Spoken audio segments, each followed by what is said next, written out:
నమస్తే శ్రీనివాసరావు గారు. నమస్కారం అండి. శ్రీనివాసరావు గారు, ఇప్పుడు ఢిల్లీలో జరిగినటువంటి జంజీ ఆందోళన మనం చూసాం. ధర్మేంద్ర ప్రధాన్ విద్యాశాఖ మంత్రి, కేంద్ర విద్యాశాఖ మంత్రి దిగొచ్చి రాజీనామా చేసినటువంటి పరిస్థితిని కూడా మన కళ్ళతో మనం చూసాం. సేమ్ అది ఆంధ్రప్రదేశ్ లో రిపీట్ అవుతుంది. ఇక్కడ డిఎస్సీలో అక్రమాలు జరిగాయి కాబట్టి లోకేష్ రాజీనామా చేయాలి, చేయకపోతే మరో జంజీ ఉద్యమం ఆంధ్రప్రదేశ్ లో మీరు చూస్తారని చెప్పేసి, మేము నిర్మిస్తామని చెప్పేసి వైసీపీ నేతలు మాట్లాడుతున్నారు. సజ్జల రామకృష్ణారెడ్డి దగ్గర నుంచి మొదలు పెడితే చాలా మంది కామెంట్ అయితే చేశారు. సాధ్యమా? నిజంగానే నీట్ పేపర్ లీక్ తరహాలో అంతటి అక్రమాలు ఆంధ్రప్రదేశ్ డిఎస్సీలో జరిగాయా? లోకేష్ కూడా అలాంటి పరిస్థితి సృష్టిస్తారా? సాధ్యమేనా? మీ అభిప్రాయం ఏంటి? ఇక్కడ ఎంతో కొంత ఏదన్నా అవకతవకుంటే తప్ప స్పందన ఉండదండి ప్రజల్లో, కానీ జంజీలోనైనా ఆల్ఫాలోనైనా దేంట్లోనైనా సరే. ఇక్కడ ఈ ముద్ర తేళ్లన్నీ కలిపి వేరే ముసుగులో వద్దాం అనుకుంటే అంత అమాయకులు ఎవరు లేరండి జనం ఇక్కడ. ఎందుకంటే వీళ్ళ స్మెల్లో ఏ రూపంలో వచ్చినా వీళ్ళ వాసన దుర్వాసన వచ్చేస్తుంది. వీళ్ళకి ఎంత ముసుగు కప్పినా, ఏ రకమైన ఏ ముసుగులో వచ్చినా వీళ్ళ తాలూకు దుర్వాసన ఆపలేరు వాళ్ళు ఎవరు. ఎందుకంటే డిఎస్సి జగన్మోహన్ రెడ్డి హయాంలో ఒక్కసారి కూడా డిఎస్సి అయిన వాడు ఇక్కడ డిఎస్సి వేసి 16,000 మందికి ఉద్యోగాలు ఇచ్చాడు. ఉద్యోగాలు చేసుకున్న సంవత్సరం తర్వాత వచ్చి పేపర్ లీక్ అయింది, అవకతవక మళ్ళీ మధ్యలో ఒకే కులానికి ఇచ్చారు, ఇలాంటివన్నీ స్పోర్ట్స్ కోటాల్లో ఒకే కులానికి ఇచ్చుకున్నారు, ఇలాంటి మాట్లాడుతున్నారు. ఎంత దారుణం అంటే అసలు ఈ రాష్ట్రంలో ఇలాంటి పార్టీ ఒకటి ఉండి రాష్ట్రాన్ని విధ్వంసం పాలు చేయాలి, అన్రెస్ట్ తీసుకురావాలి, లా అండ్ ఆర్డర్ ప్రాబ్లం సృష్టించాలి అనేటువంటి ఆలోచన నిజంగానే గతంలో ఏ రాజకీయ పార్టీకి ఇంత దుర్మార్గమైన ఆలోచన ఎప్పుడన్నా ఉంటే వాళ్ళ నాన్నగారికి ఉండేది. జగన్మోహన్ రెడ్డి వాళ్ళ నాన్నగారికి, చెన్నారెడ్డి గారు వాళ్ళని ఇబ్బంది పెట్టేశాడు. అసలు మిగతా వాళ్ళకి ఎవరు కూడా రాజకీయాలంటే రాజకీయం, ప్రజల బాధ్యత ఇవన్నీ ఉండి పార్టీలు సిద్ధాంతాల పరంగా ప్రజల ఆదరణ నిరాదరణకు గురవుతున్నా కానీ అసలు ఇది మరీ దారుణం అండి. ఈ విషయంలో ఈ ప్రభుత్వం వీళ్ళ పట్ల ఏమాత్రం ఉదాసీనత, ఉపేక్షించడం జరగకూడదు. వీళ్ళు నేరాలు ఘోరాలు అన్నట్లు వెలికి తీసి లోపల పడితే తప్ప వీళ్ళు ప్రశాంతంగా పనిచేసుకునేవారండి. ఎందుకంటే వాళ్ళు ప్రభుత్వ యంత్రాంగంలో అధికారులని, ఉద్యోగస్తుని చాలా మందిని పాడు చేస్తారు వాళ్ళు. ఈ ప్రభుత్వం కొన్ని విషయాల్లో చాలా కఠినంగా వ్యవహరించాలి. లేదంటే ఎలాంటి జంజీ ఉద్యమం, డిఎస్సి పేపర్ లీకేజ్ కి కాక్రోచ్ ఉద్యమానికి సంబంధం అందరూ వత్తరాని కాక్రోచ్లు ఏమవుతుంది ఇక్కడ? ఏం చేస్తారండి ఇక్కడ? ఈ ప్రభుత్వం ఏం తప్పు చేసిందని కాక్రోచ్లు, లేకపోతే నేను పెద్ద కాక్రోచ్ అంటున్నాడు. నేను కాక్రోచ్ చుంచాలకి ర్యాట్స్, లిటిల్ ర్యాట్స్ అండి. ఇవన్నీ బట్టలు కొరికేస్తాయి కదా బీరువల్ల దూరి, అలాంటివన్నీ ఎలకల మంది పెట్టేస్తారు వీటికి, పిచ్చి పిచ్చి అసలు వేస్తాయి.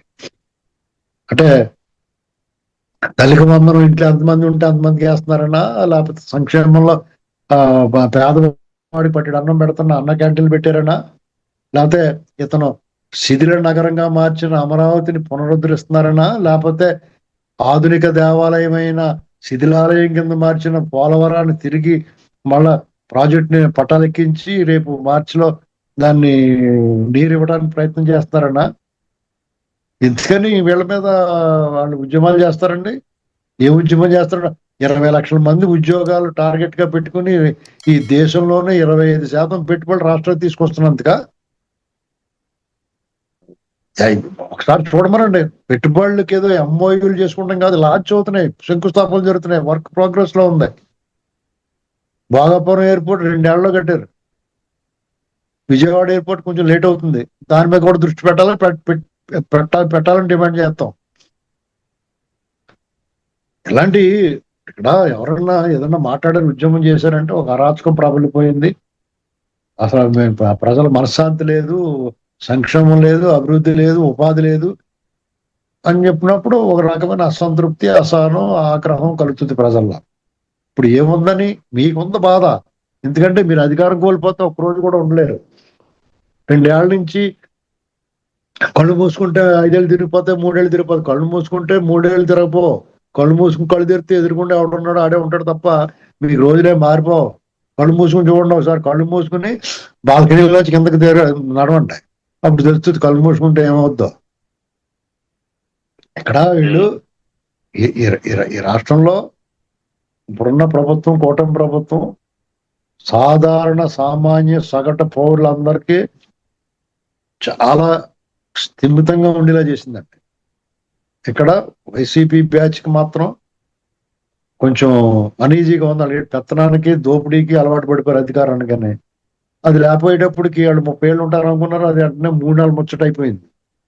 దాంతో వాళ్ళు తట్టుకోలేని పరిస్థితికి వచ్చేసారు.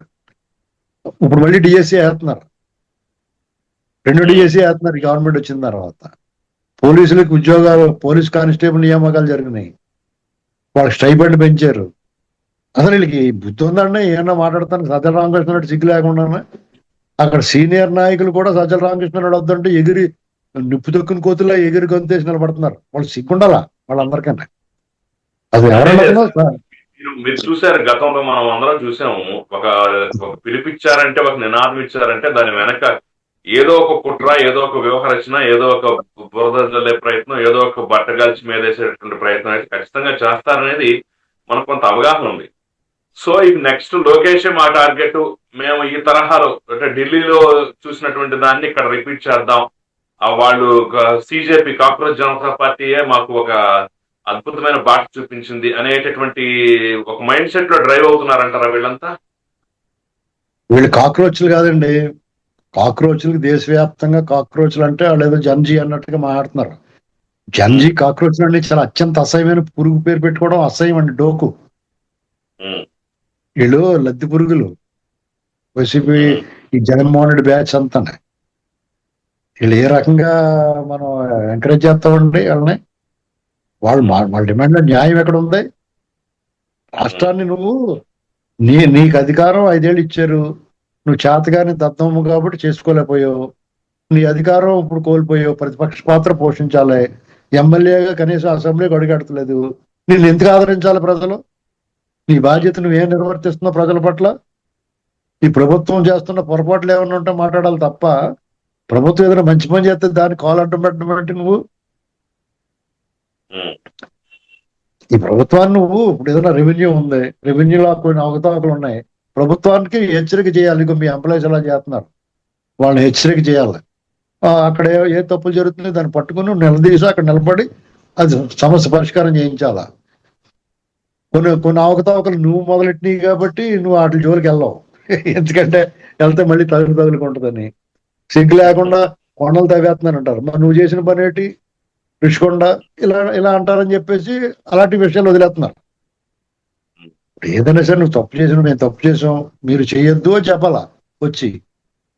అలాగా అంశాలు కొన్ని ఉంటాయి. ప్రభుత్వం అన్న తర్వాత తప్పులు లేకుండా ఉండవండి. ఇప్పుడు రాజకీయ పార్టీలు, అధికారులు రకరకాల మనస్తత్వాలు ఉన్న వాళ్ళు ఉంటారు, రాజకీయ నాయకులు కూడా రకరకాల మనుషులు ఉంటారు. సొంత పార్టీ మీద విషం కక్కి కూడా ఉంటారు. మనం చూపంగా నిన్న మొన్ననే ఇలాంటివన్నీ జాగ్రత్తగా మీరు మాట్లాడి, విమర్శ కూడా విమర్శలా ఉండాలి, సద్విమర్శ ఉండాలి. ప్రభుత్వానికి ఇది స్పందించకపోతే మనం నష్టపోతాం అనేటువంటి పరిస్థితి ఉండాలా మీ విమర్శ. మీరు వచ్చే మన రపావరం నరికేస్తాం, 2 ఏళ్ళు మేము వచ్చేస్తాం, మీ సంగతి చూస్తాం, పైగా దొంగోళ్ళకి, కూలీకోర్లకి, గోండాలకి, అవినీతి పనులకి నువ్వేమో వత్తాసుగా నిలబడతావు. వరుసగా మీ పార్టీ నుంచి ఏమో ఒకళ్ళేమో యాక్సిడెంట్ ఏమో హిట్ అండ్ రన్ కేసుగా మార్చుకుని మీద పెట్టుకుంటాడు, ఇంకోడేమో చచ్చిపోయిన వాళ్ళది ఫోర్జరీ చేసి మీద తెచ్చుకుంటాడు, ఇంకొకళ్ళేమో గృహహింస కేసులు ఉంటాయి, లేకపోతే అగ్రిగోల్డ్ కేసులు ఉంటాయి, మోరు పారేసుకుని ఇవన్నీ ఒకళ్ళ వెనకాల ఒకళ్ళు తూరిపోతున్నారు ఇందులోకి, కోపంలోకి, ఈ కేసుల్లోకి. ఇవన్నీ చూస్తా ప్రజలు మీ వెనకాల నడుపుతారు, వీళ్ళ నాయకత్వం వహిస్తారా వచ్చి? అందుకని మీ నాయకత్వం వహిస్తే ఎవడ రాడని చెప్పేసి కాక్రోచ్లు అని చెప్పేసి కొంతమంది తీసుకొస్తారు.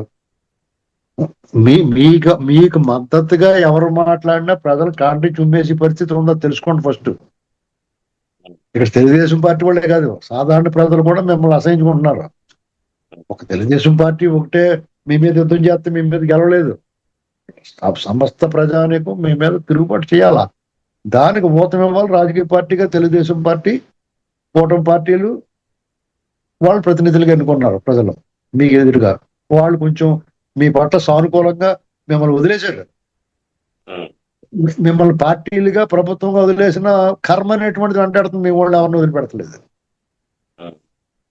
సో కాబట్టి కర్మ అలాగే ఇదే నినాదంతో రేపు వెళ్తే ప్రజల నుంచి ఎలాంటి రియాక్షన్ వస్తుంటారు? ఒక మాటలో చెప్పాలంటే ఏం చెప్తారు? ఎవరు వీళ్ళ ఆ, లోకేష్ రాజీనామా చేయమని వెళ్తేనా? లోకేష్ రాజీనామానో లేదంటే డిఎస్సి అక్రమాలనో లేదంటే జంజీ తరహా ఉద్యమమనో పేరేది పెట్టుకున్నా సరే, ఒకవేళ రేపు అలాంటి ఒక ప్రయత్నం చేస్తే ప్రజల నుంచి ఎలాంటి రియాక్షన్ వస్తుందో ఒక ముక్కలో చెప్పాలంటే ఏం చెప్తారు? ప్రజల నుంచి ఎలాంటి వస్తుందంటే తెలుగు వైసీపీ పార్టీని ఈసారి మనం ఆనవాళ్ళు కూడా లేకుండా చేయాలి. ఇక ఆచూకీ ఆనవాళ్ళు ఉండితే ఇలాగే ఉంటుంది వీళ్ళతోటి, వీళ్ళ రాజకీయ మన రాష్ట్రంలో లేకుండా చేయాలనుకుంటారు. డిసైడ్ అయిపోతారు 29 ఎలక్షన్కి ఇవాళ డిసైడ్ అయిపోతారు. అది రాబోయే లోకల్ బాడీ ఎలక్షన్స్ లో ప్రతిఫలిస్తుంది. ఓకే, మీకు 29 దాకా అక్కర్లేదు, లోకల్ బాడీ ఎలక్షన్ లోనే వీళ్ళకి ఆనవాళ్ళు లేకుండా చేస్తారు. సో ఇది వాళ్ళు వేసుకోబోయే మరో సెల్ఫ్ గోల్ అనుకోవచ్చు, అంతేనా? వాళ్ళు సెల్ఫ్ గోలేటండి, అసలు గోలే లేదు వాళ్ళకి.